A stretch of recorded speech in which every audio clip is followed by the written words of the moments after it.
Pemirsa, perdagangan saham di Bursa Efek telah dibuka. Kita akan mencermati kinerja perdagangan saham hari ini.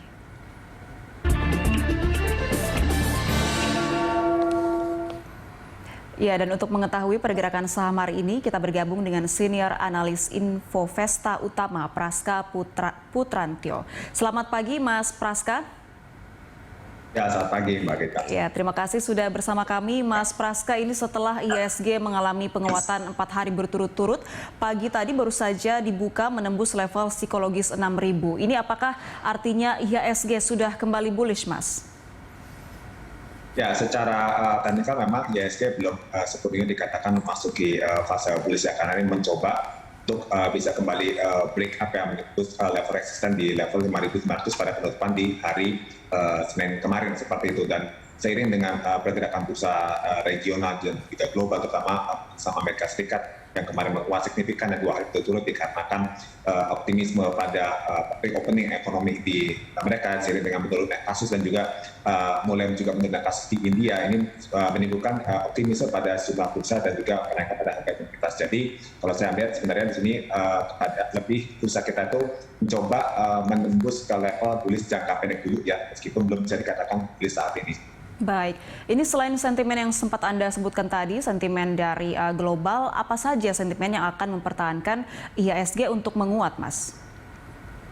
Ya, di samping menurunnya kasus COVID-19 ya di Amerika Serikat ya, seiring dengan berjalannya vaksinasi di sana dan juga meredanya kasus di India ya, meskipun masih tetap tinggi, namun secara jumlah kan relatif menurun. Kita juga melihat di sini rilis data-data manufaktur ya di Amerika Serikat dan juga di Tiongkok di sini mencatatkan kenaikan yang di atas ekspektasi seperti di Amerika Serikat ini indeks manufaktur naik ke level 62,1 ya, di atas ekspektasi 60,5, dan juga di Tiongkok pun juga yang Caixin Manufacturing PMI juga naik ke level 50 di atas ekspektasi. Nah, samping itu juga sejumlah rilis data GDP untuk kuartal 1 seperti di Brazil dan juga Australia yang dirilis pagi ini juga mencatatkan kenaikan di atas ekspektasi, di mana Australia naik ya 1,8% di atas prediksi 1,5%. Hal inilah yang membuat pergerakan bursa regional Asia dan masuk juga IHSG mencatatkan penguatan signifikan di awal pembukaan hingga terus di level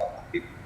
Baik, ada sejumlah sentimen positif dari rilis data ekonomi. Selanjutnya kalau kita melihat sentimen domestik atau dari dalam negeri sendiri, ini Pemprov DKI Jakarta atau pemerintah pusat juga memutuskan untuk memperpanjang PPKM DKI Jakarta. Apakah ini akan memberikan pengaruh signifikan terhadap pasar modal? Ya, secara dampak menurut saya tidak terlalu signifikan. Kenapa? Karena PPKM ini tampaknya sudah bisa diperkirakan dampaknya kepada ekonomi ini tidak terlalu cukup menurunkan yang signifikan seperti waktu PSBB di awal. Kenapa? Karena bisa kita lihat kan kegiatan masih tetap bisa berjalan ya kan. Hasil merger Gojek Tokopedia akan menyegarkan bisnis perusahaan. Secara ruang gerak dan juga persentase untuk pelaksanaan ini sedikit dibatasi, tapi tetap tidak membatasi secara keseluruhan, sehingga saya melihat di sini bursa tetap berjalan optimis seperti di awal dan memperkirakan ya ekonomi akan dapat baik memasuki semester 2 nanti seperti itu. Baik, kalau kita berbicara terkait dengan sentimen dari rilis data ekonomi, ini pukul 11 nanti BPS akan mengumumkan inflasi untuk bulan Mei. Dari prediksi Anda, seberapa besar pengaruhnya nanti terhadap pergerakan IHSG?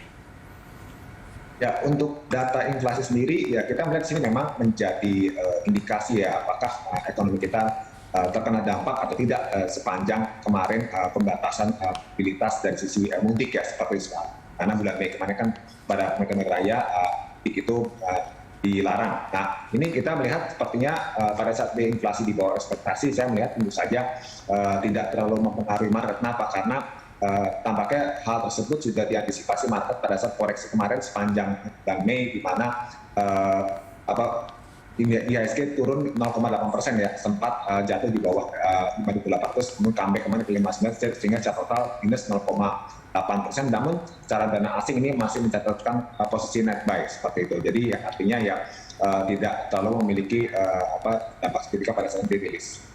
Baik, ini kita berbicara mengenai saham yang menarik untuk diinvestasikan untuk hari ini, Mas Praska. Setelah sempat melemah sebelumnya, saham perbankan ini mulai kembali naik. Rekomendasi Anda untuk saham perbankan hari ini?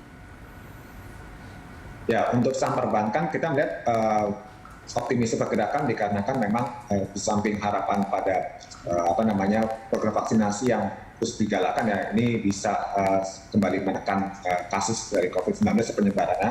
Nah, ini kita melihat saham-saham perbankan secara valuasi juga cukup menarik dan kinerja juga tampaknya ada melihat prospek perbaikan di semester 2 ini. Nah, untuk saham-saham perbankan yang bisa dicermati, misalnya seperti saham-saham Bank BTN, BBTN, ada plat merah seperti BBRI dan juga di sana juga ada Bank BBCA, ini bank-bank big caps ini yang menjadi incaran dari investor asing juga yang kita lihat juga sudah kembali rebound ya di pekan ini bisa menjadi alternatif seperti itu. Baik, kalau kita berbicara mengenai saham lainnya, kalau kita lihat pergerakannya belakangan ini saham Telkom naik signifikan pasca RUPST. Apakah saham Telkom masih layak untuk dikoleksi? Ya, untuk saham Telkom sendiri kita lihat secara tren harga ya ini masih cenderung agak bergerak sideways ya, meskipun sudah jadi perombakan direksi dan juga komisaris seperti itu. Namun kita lihat secara prospek sebenarnya Telkom ini secara jangka panjang cukup bagus, hanya saja memang secara persaingan kompetisi di industri telekomunikasi ini masih cukup kuat ya, apalagi di tengah kabar bahwa PLN juga merilis ya bisnis untuk layanan data internet ya yang dengan biaya lebih murah bagi Telkom. Jadi hal ini saja menimbulkan kompetisi yang semakin ketat ke depan, sehingga saham Telkom ya kita lebih rekomendasikan untuk trading saja seperti itu. Baik, terakhir Mas Praska, rekomendasi Anda untuk saham-saham yang menarik untuk dikoleksi hari ini? Ya, untuk saham-saham menarik sebenarnya ada saham-saham dari bank tadi ya, seperti saya sebutkan ada BBTN, ada BBRI ya.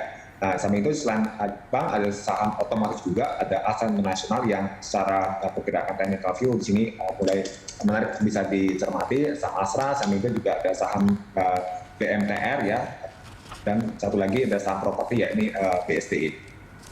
Baik, terima kasih banyak Mas Praska atas informasinya. Pemirsa, itu tadi dialog kami bersama dengan senior analis Info Vesta Utama, Praska Putrantio.